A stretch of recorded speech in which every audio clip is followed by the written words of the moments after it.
Hello everyone, it's Jason from TubeMTG, and today I'm actually bringing you a deck that is completely absent of blue, and a deck I've been having a lot of fun with recently. Titania, Protector of Argoth. So, she's a 5 mana 5/3, so not too bad in combat. And then she has two important abilities, an ATB trigger and a triggered ability. And when Titania, Protector of Argoth, enters the battlefield, you return a land card from your graveyard to the battlefield. And whenever a land card you control is put into a graveyard from the battlefield, you create a 5/3 elemental token. One of these guys. So it's actually a pretty strong token generation since you're making 5/3s. And speaking of tokens, I have two other ones. Do run a card right here, Throne of the High City for the Monarch because card advantage, and if you're swinging in, you're probably not going to be losing it too often, or when you do, you're going to get it back. And then a Beast token because, well, there are some cards that have that synergy. Now we're going to start off with the mana base. To where, well, this isn't the complete mana base. Some of it is somewhere else in here because I find it more suiting for another part of it. Now, the first card we're going to talk about is Throne of the High City. Now, it's a land, it adds a color, so you can pay for or sacrifice it, and then you become the monarch. Because again, card draw in green isn't, I'm not going to say it's uncommon, but it's not the strongest, and since we're playing a very an aggressive deck, I'm not going to say very, it is extra card draw that we can use. And then next is Blighted Woodlands, a card I'm actually a huge fan of that came out of Battle for Zendikar, because it has it's not rampant growth, it's well, it's somewhere else in here. It's a ramp spell on a land. And it grabs, yeah, just two of any basics on the battlefield tapped. I mean, yeah, it takes up a land slot, but then it's basically redundancy, which is why I like it. And then from there on, we just have a few forests. Since we are in green, oh boy, we are going on a ramp train. Now, to come out of the most recent commander set, I've become a huge fan of Traverse the Outlands because it has the potential of giving you an absolute ton of mana or none at all. And I found in this deck, it very consistently gets you out 5 other lands. And since it's a deck based around sacrificing lands to get tokens, you can basically get 5/5/3s for 5 mana, is what it comes to. Burgeoning, whenever another player plays a land, you can as well, from your hand, of course. So it is good, very good early game ramp. Harrow lets us sack lands to grab lands. Of course, Llanowar Elves, good mana dork. Nissa's Pilgrimage, basically another Cultivate and Kodama's Reach effect. Fyndhorn Elves, that's another mana dork. Obligatory Soul Ring. Zendikar Resurgence, it makes each of our lands tap for 1 more, and whenever we cast a creature spell, we get the draw card. So if late game it turns a Llanowar Elf or an Elvish Mystic into card draw. Solemn, just because it's good, it's a really good chump blocker. Wild Growth for just more early ramp. Again, as I alluded to earlier, Elvish Mystic, just to get us to turn 3 as soon as we can. Well, I'll take casting her as soon as we can. Explore lets us draw a card and play an additional land. So it has a benefit of ramping us and drawing us a card. Arbor Elf, you can tap to untap a land. Untap target forest, my bad. And then we have Cryptolithrite. One of my favorite cards, actually, Shadows and Innistrad. It turns all of our creatures into birds of paradise. So as we're producing a mass amount of tokens, there are some cards with a relatively high converted mana cost in this deck where it can be like, okay, we can cast those a lot easier now. Next was Vegetation. That's the card I was referring to. We can search a library for 2 basic land cards, put on battlefield, tap for 4 mana, accelerates us. Exploration, probably one of the best cards in this deck, because we get to play 2 lands a turn. Now, of course, these two are pretty much together. Cultivate and Kodama's Reach. They both grab a basic to our hand into the battlefield. So that's the ramp package that this deck has. Now, on to the card draw package. Like I said, I'm not going to say card draw is uncommon in green. It's just, it's better in different colors. For, say, definitely blue and definitely black. This is the 3rd best card draw color, so it's not terrible. Or it's a Flourishing, it's a symmetrical effect. Everybody can play a land and draw a card, but most of the time we'll be using this ability more than our opponent. Now, a card that I've actually started using recently, and I always knew it was good, but I never knew why until I started playing it, but Greater Good. Not only is it a sacrifice outlet, which is good, we're producing 5/3 tokens, so draw 5, discard 3. It's just that good. Elemental Bond, whenever a creature with power 3 greater enters the battlefield under your control, draw a card. Again, producing 5/3 tokens, that triggers a lot. Gru's Pack Leader is just Elemental Bond on a stick. Harmonize, because it's just one of the best green card draw spells. That's not a permanent. Now, Rowan, this is a card that's decent at this stage in the deck, considering of how many basics I'm running.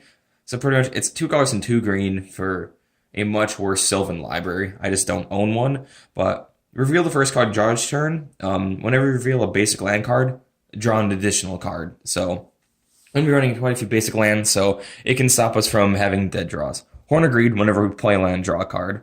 That goes for everybody though, but mainly because it will be ramping a lot. It'll help us a lot more. Skull Clamp, just because tokens are expendable. So that plus a sack outlet is drawing at a minimum 2 cards. Sensei's Divining Top, because looking at the top 3 at any time and then bringing it over to, well, and then optimizing our draws at least within the top 3. Abundance, basically whenever we draw a card, I can say not land or non-land to not optimize my draws, but have a higher chance of getting what I want. Now, Regal Force, probably the best card draw spell in the deck. When it enters the battlefield, we draw a card for each green creature we control. We're producing a massive amount of tokens, so we can draw 10, 12 cards in a turn, absolutely no problem. Now on to the removal package. Now, green mainly has removal for artifacts and enchantments, and a few removal for other types of permanents. Now, Terrastodon, one of the better ones, except it comes in at 8 mana. When it enters the battlefield, we can destroy any 3 non-creature permanents and get a 3/3 token, 3/3 elephant for each permanent that's destroyed. We can even hit our own lands to get a 5/3 and a 3/3. I've done that plenty of times before. Now, the good old Caustic Caterpillar. I mean, you put it out turn 1, and then turn 2, Soul Rings Beware.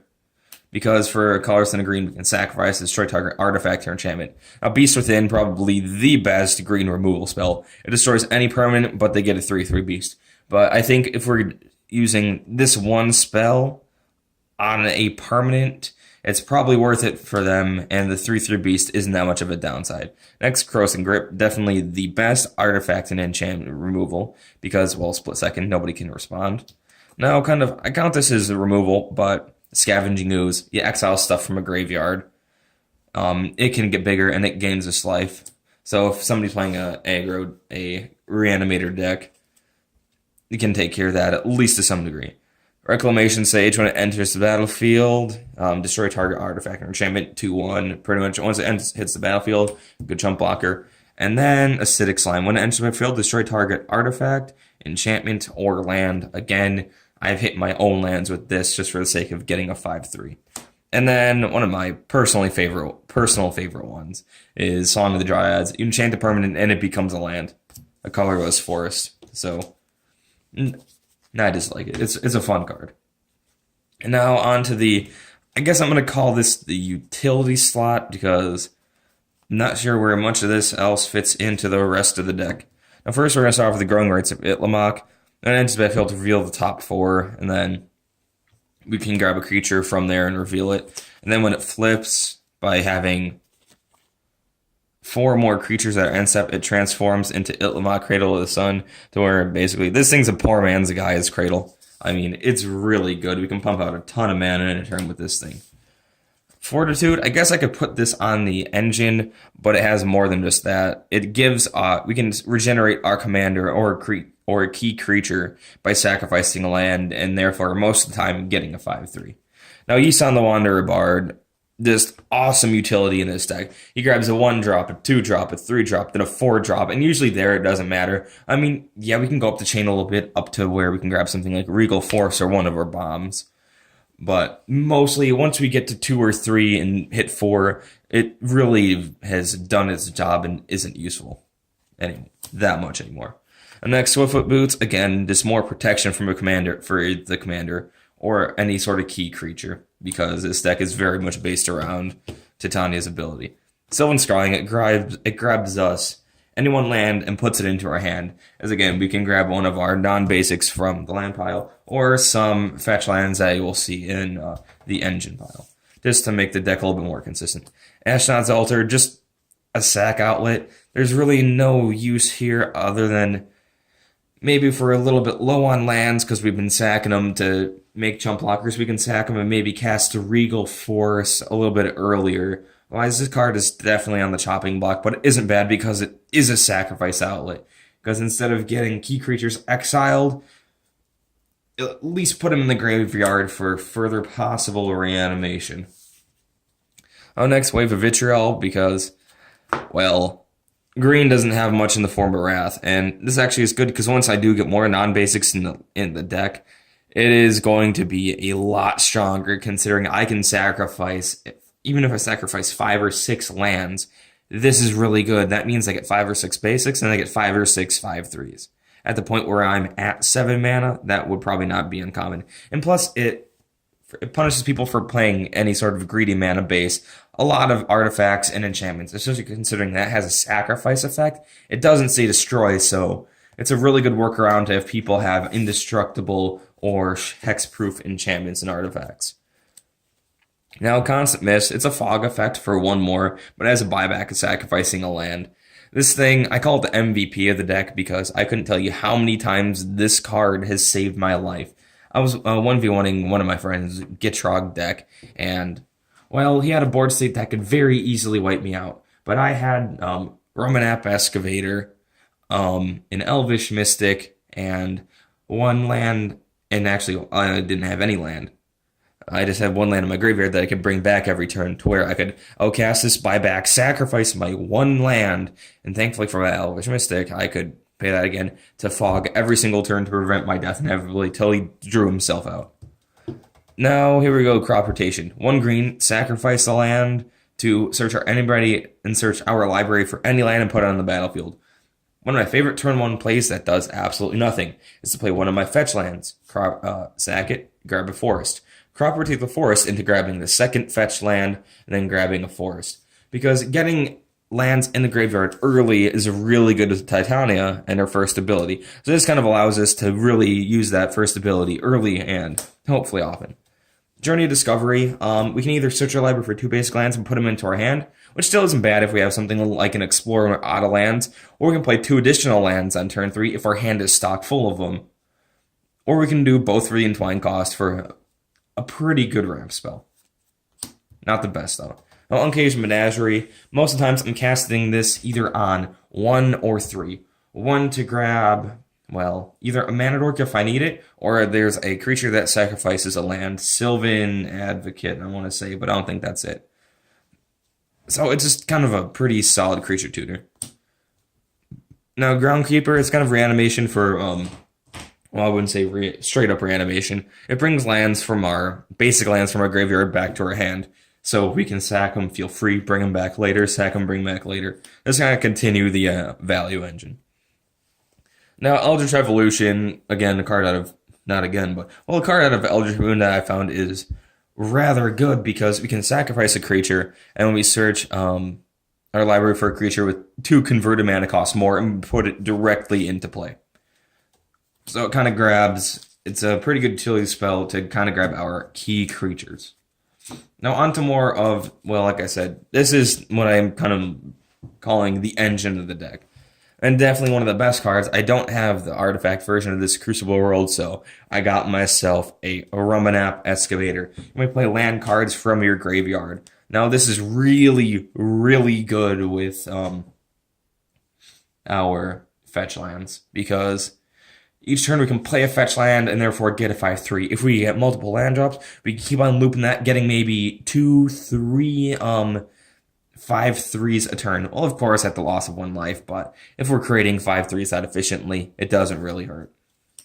Splendor Reclamation, feel free to sacrifice. So Armageddon, it's in a few decks in my playgroup. Alright, sure, I'll sack all my lands, you can Armageddon, and once I build back up, or if they didn't hit my Mana Dorks, I'll cast Splendor Reclamation, I'll be better off than them. Either that, or it's a good play to tap all my lands, float them for mana, sacrifice them all to a free sack outlet for lands, and then cast this to bring them all on the battlefield tapped, and maybe sacrifice half my lands again for a blowout next turn. Now this is probably one of the best creatures in the deck. Sylvan Safekeeper, not Sylvan Advocate. We can sacrifice a land to give a creature Shroud until end of turn. So again, this is really good, kind of like an oh shit button. Somebody's trying to kill my commander, sacrifice a land, protect it. Or even using it on himself, even early game. Because he is really, I found him to be one of the best sack outlets because he sacrifices lands and he gives our creatures protection. Now on to what we can sacrifice. Claws of Gix. We can pay 1, sacrifice a permanent to gain 1 life. Therefore, we're more normally sacrificing lands, or if somebody wants to exile something we control, even though I don't have too much recursion for graveyard. I mean, I don't even have in Eternal Witness, but I mean, sacrificing a land. Speaking of sacrificing a land, this is definitely my favorite sacrifice outlet for a land. 0-drop artifact, where it can pay 0 to sacrifice a land to gain 2 life. That's it. Now, when it comes to token production, I have the poor man's doubling season in the form of Parallel Lives. Because when you sack 1 land and get a 5/3, that's already value. But when you do that and get 2 of them, that can really put us far ahead of our opponent. Now on to the lands. Now first up is a Wooded Foothills. Again, just a good old fetch land. Well, it's not really going to color fix in this deck at all, but it's a fetch that brings in something untapped. Now Ghost Quarter, pretty much I Ghost Quarter myself half this time. Or if somebody's playing a greedy mana base, yeah, I'll hit them early game with it. Terramorphic Expanse, it brings a land in tapped, but nonetheless, it does sacrifice itself the turn it comes in. Now Windswept Heath, another faster fetch land that grabs the land untapped. Now, one of my favorite lands, Strip Mine. I'll pop this thing off turn 1, or especially if I see a bounce land. I mean, that's kind of a dick move, but what can you do? You're in green, you don't get much removal otherwise. But yeah, Strip Mine definitely my favorite land, period, out of any format. Now, Evolving Wilds, again, basically another Terramorphic Expanse. It sacrifices itself the turns that come in. So doing that early game will at least give Titania a target. Now, on to the bombs. No one, of course, we're playing mono green ramp, so what do you guess? Avenger of Zendikar. Because getting a mass amount of tokens, other than the 5/3s we are producing, is really good. And plus, he has a landfall of then whenever a land enters the battlefield under your control, you put a +1/+1 counter on each planet you control. So it turns out late game ramp that we don't necessarily need into really, really big sap-rolling tokens. Now, Thunderfoot Baloth, this thing usually ends a game quick because it gives all creatures +2/+2 and trample. So then we have 7/5 tokens with trample at the cost of 1 land. Again, this thing is just probably one of the best higher end green creatures. Now, kind of on the landfall train. Landfall, no, we get a 4/4 beast. It just, so even when we fetch land, as we play on for a turn, get a 4/4, sack it, boom, another 4/4, and a 5/3. Again, just really good value. I mean, I guess you could kind of put this card in with the engine of the deck, but I count it as a bomb just because whenever I play it, I can usually close out a game pretty soon after that. And speaking of closing out the games, whenever I draw this, now I've never lost so far at this point. It has never been Cyclonic Rifted yet, but giving all creatures +1/+1 trample and infect with a bunch of 5/3 tokens is just absolutely absurd, and I think this should be ran in pretty much every green deck. So that's my Titania Protector of Argoth. It's relatively budget friendly. I mean, I say that speaking of, it's just under $200. When I built this thing cost me about $180 overall. But I did have some for it earlier. I did trade in some cards for this that I really wasn't using. It was sitting around just kind of being useless. So I was kind of wanted to build this deck about a year and a half ago. This deck kind of was planned. I wanted to build it. I had a deck list set up, but I kind of never got around to it just because I was playing a lot of blue at that time. I think I was playing my Keranos Land Destruction deck. And I thought, a little while ago when I was digging around in my collection, I found I think 20 or so cards of this deck, and I thought, hey, you know what? I'll build it again, give it a chance, and I've been having a ton of fun with this deck. If you can build it, I just can't say how fun it is, because it just has really cool interactions, since there aren't many land reanimation effects, and it's kind of just a unique strategy that is very aggressive on its own, and just, as I said before, a ton of fun to play. Thanks again for watching. I'll have the deck list in the description if you missed any of the cards in here, if I gave a poor angle. Again, thanks for watching. Have a good one.